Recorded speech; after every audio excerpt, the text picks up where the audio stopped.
Hello my dear students, आज हम solve करेंगे प्री बोर्ड सब्जेक्ट इंग्लिश 2025। सबसे पहले हमें पैसेज को अच्छी तरह से रीड करना है। इसके आंसर देखेंगे फर्स्ट क्वेश्चन के। Why do people visit hill station during the summer? इसका जो आंसर होगा to escape the heat of the plains. What makes hill stations perfect for relaxation? Answer is option number C, the cool and fresh air. Question number 3. Which of the following activities can visitors enjoy at a hill station? Answer B, trekking. Which hill stations are mentioned in the passages? आप passage को देख सकते हैं। कौन सा hill station है? Shimla, Darjeeling, Ooty. Ooty, Shimla and Darjeeling. What do local markets at hill station offer? Souvenirs and taste local cuisine. जो option number B, souvenirs and local cuisine। Next passage discipline के ऊपर है। क्वेश्चन आंसर देखते हैं। What does discipline do for child? Answer: It forms character and makes him a fit citizen. Second question. What evils does a child pick up when he is allowed to do what he like? Answer: He becomes wayward. According to text above, what is the good habit? Option number C, avoiding things that are injurious.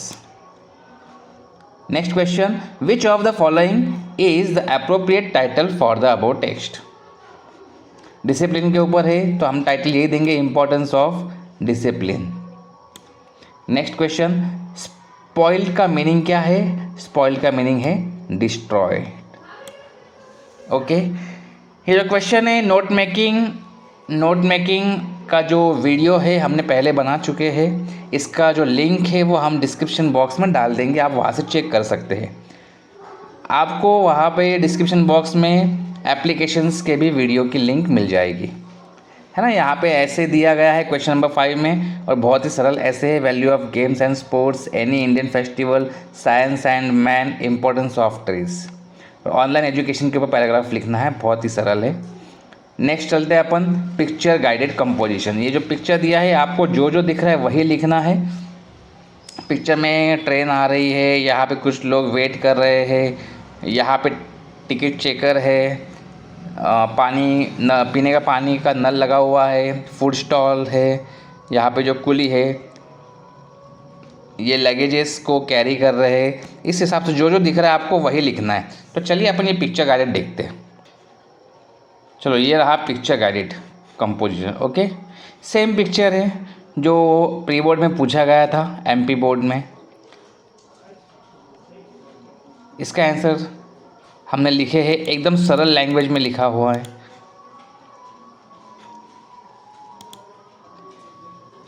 The scene at a railway platform is always enjoyable. बच्चों के लिए ये railway platform मतलब railway से सफ़र करना बहुत अच्छा लगता है उन्हें। स्टेशन पे भी बहुत वो एन्जॉय करते हैं बच्चे।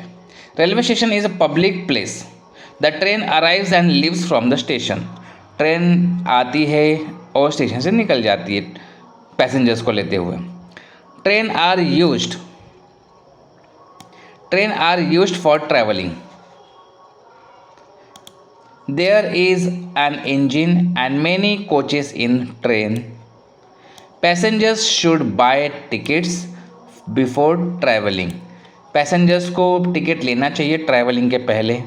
A ticket checker checks the tickets of passenger. यहाँ पे जो टिकट चेकर है ये पैसेंजर की टिकट चेक कर रहा है। There are many platform on the station. एक स्टेशन पे कई प्लेटफॉर्म्स होते हैं। At the platform a large number of passengers are waiting for train. Some of them are sitting on the benches. कुछ लोग बेंचेस के ऊपर बैठे हैं। There are food stalls on the platform. यहाँ पे फूड स्टॉल दिख रहा है आपको। Passengers were taking foods. कुछ पैसेंजर्स यहाँ से फूड्स खरीद रहे हैं। There are drinking water taps on the platform, यहाँ पे वाटर टैप है। The porters carry the luggages of the passengers, यहाँ पे जो पॉटर है, कुली है, वो कैरी कर रहे हैं पैसेंजर्स के लगेजेस। यहाँ पे एक है, यहाँ पे और एक है Potter. The railway station has a station master office, booking offices और वेटिंग रूम्स।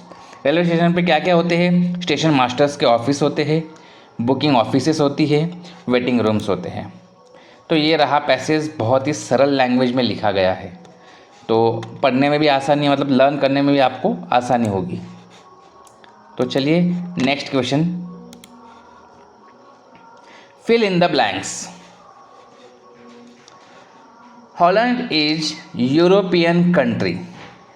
यूरोपियन, अब यहाँ पे ए लिखा हुआ है वॉवेल से, लेकिन इसका जो प्रोनाउंस करते हैं, इसका जो प्रोनाउंसिएशन ये कॉन्सोनेंट के स्वरूप में आता है। यू वाई का एक्सेंट दे रहा है, वाई का प्रोनाउंस दे रहा है वो, है ना, उसका जो स्वर है ये वाई का आ रहा है, तो वाई के लिए हम यूज़ करेंगे ए।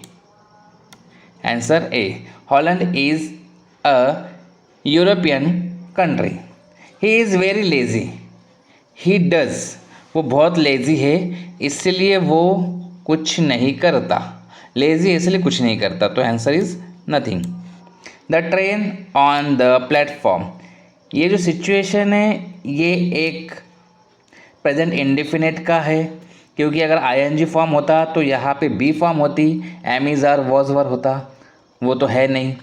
नेक्स्ट अराइव, अराइव में भी एस लगा होता क्योंकि द ट्रेन सिंगुलर में आता है, तो answer is arrived, second form of past, second form of verb, past tense.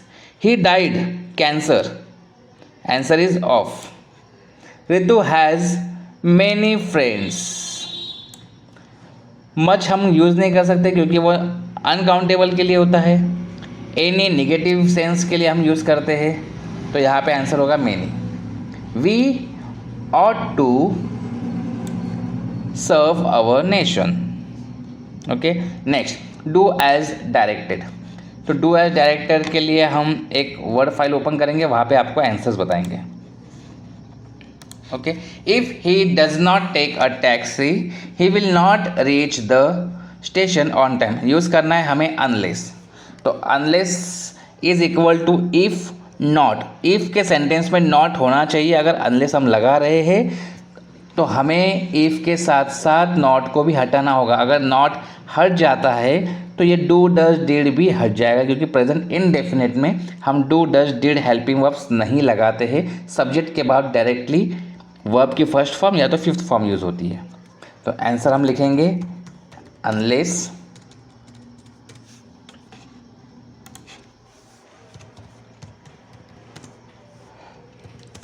He takes.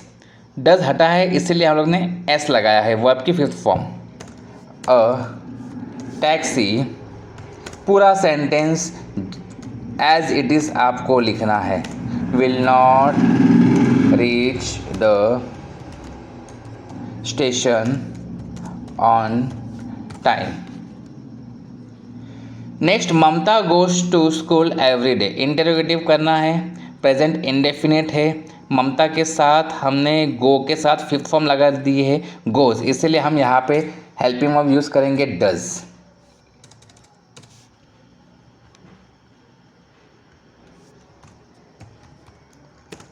Does, ममता ये एक नाउन फॉर्म है इसलिए एम कैपिटल होना चाहिए। ममता प्रॉपर नाउन है, प्रॉपर नाउन में हम एम कैप मतलब फर्स्ट लेटर कैपिटल लगते हैं। Mamata go to school every day. Next, Harish is so tired that he cannot walk any more. हमें क्या यूज़ करना है? टू यूज़ करने के लिए हमें सबसे पहले इस सो को हटाना होगा और इस दैट को भी हमें हटाना होगा। जब भी सो डैट हटाते हैं तो डैट के साथ साथ हमें सब्जेक्ट और कैनॉट, कुड नॉट जो भी हो, इसको हमें हटाना होगा। तो answer is Harish is too tired to walk any more. Sania played tennis. Second form of verb, इसलिए ये प्रेजेंट इंडेफिनिट, कोई हेल्पिंग वर्ब नहीं है, तो पास्ट इंडेफिनिट का सेंटेंसेस है। तो हमें क्या करना है, निगेटिव करने के लिए हमें यहाँ पे एक हेल्पिंग वर्ब लगानी होगी, उसके साथ ही नॉट कभी भी सिंगल नहीं आता, वो अपने हेल्पिंग वर्ब के साथ ही आता है। सानिया नाउन है, प्रॉपर नाउन है, इसलिए S capital. Sania did not play, verb की first form, and then tennis. He was painting a portrait, change into passive voice. Passive voice में चेंज करने के लिए हमें सबसे पहले इस ऑब्जेक्ट को यहाँ पे लिखना होगा। तो ऑब्जेक्ट क्या है यहाँ पे, a portrait, first letter should be capital. A portrait, जो हेल्पिंग वर्ब है वही हेल्पिंग वर्ब लगेगी, और आईएनजी फॉर्म है, आईएनजी फॉर्म में अगर कंटिन्यूस आता है तो कंटिन्यूस में हम यूज़ करते हैं बिंग, और वर्ब की हमेशा थर्ड फॉर्म होती है पैसिव वॉइस में। पेंटिंग की थर्ड फॉर्म होगी पेंटेड, बाय, ही की ऑब्जेक्टिव फॉर्म होती है him. Next, the boy is my nephew. Okay, यहाँ पे द बॉय है, the boy is wearing blue shirt. देखिए, the boy is my nephew, the boy is wearing blue shirt. तो यहाँ पे जो भी कॉमन है हमें क्या लगाना है, हु क्या है, यहाँ पे रिलेटिव क्लॉज है, रिलेटिव क्लॉज एडजेक्टिव क्लॉज होता है। ओके, तो जहाँ पे कॉमन दिख रहा है आपको, ये नाउन जो भी कॉमन है इसे हमें एक बार ही लिखना है। हु डिनोट करता है नाउन को, हु डिनोट करता है नाउन को, यहाँ पे नाउन कॉमन है, द बॉय कॉमन लिखने के बाद जो भी कॉमन होता है उसी के आगे हमें यूज़ करना है हु, और हु के बाद जो भी एक्शन सेंटेंस है, एक्शन फॉर्म किए हुए सेंटेंस है, उस एक्शन फॉर्म के सेंटेंस को पहले लिखना है। यहाँ पे एक्शन कहाँ पे है, the boy is wearing a blue shirt, तो who is wearing a blue shirt, comma, then जो बचा हुआ सेंटेंस है वही लिखना है as it is my Neiphiu.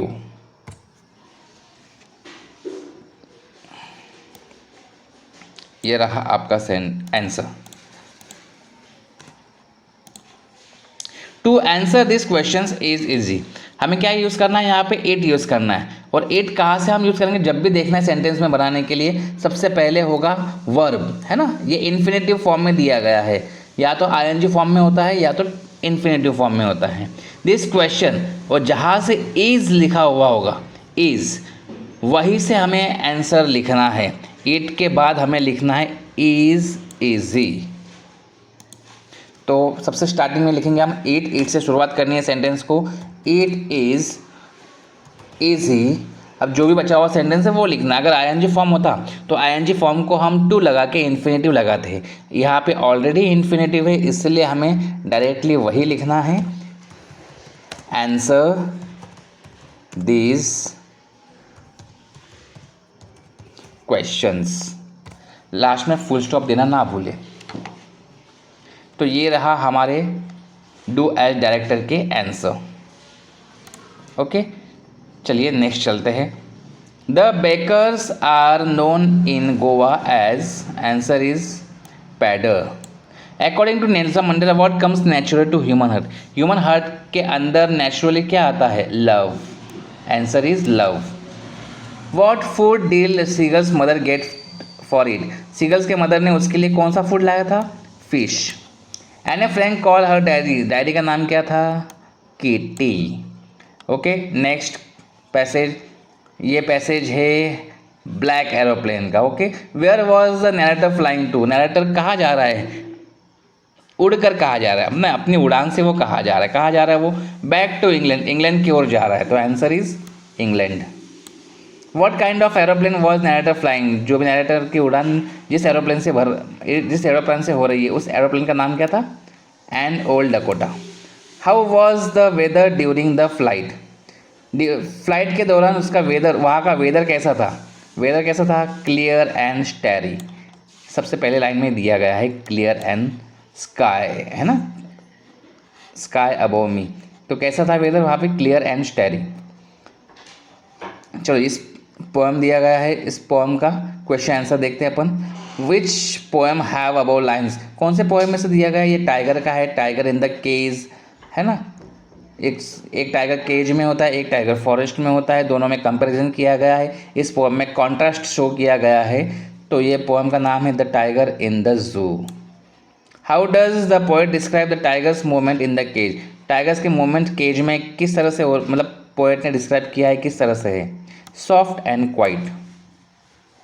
According to the poet where should the tiger ideally be, tiger को ideally कहाँ पे होना चाहिए, अकॉर्डिंग टू पोएट कहाँ पे होना चाहिए उसे, hiding in the shadow and tall grass, लंबे ग्रास और उसके शैडो के अंदर वो छुपा हुआ होना चाहिए। बाकी ये सारे क्वेश्चन आंसर है, बहुत ही इजी क्वेश्चन आंसर दिए गए हैं और ये रिपीटेबल है। आशा करता हूँ आप लोगों की तैयारी बहुत ही अच्छे से चल रही होगी। तो आप सभी को फाइनल एग्ज़ाम के लिए बेस्ट ऑफ लक, मिलेंगे नेक्स्ट वीडियो में।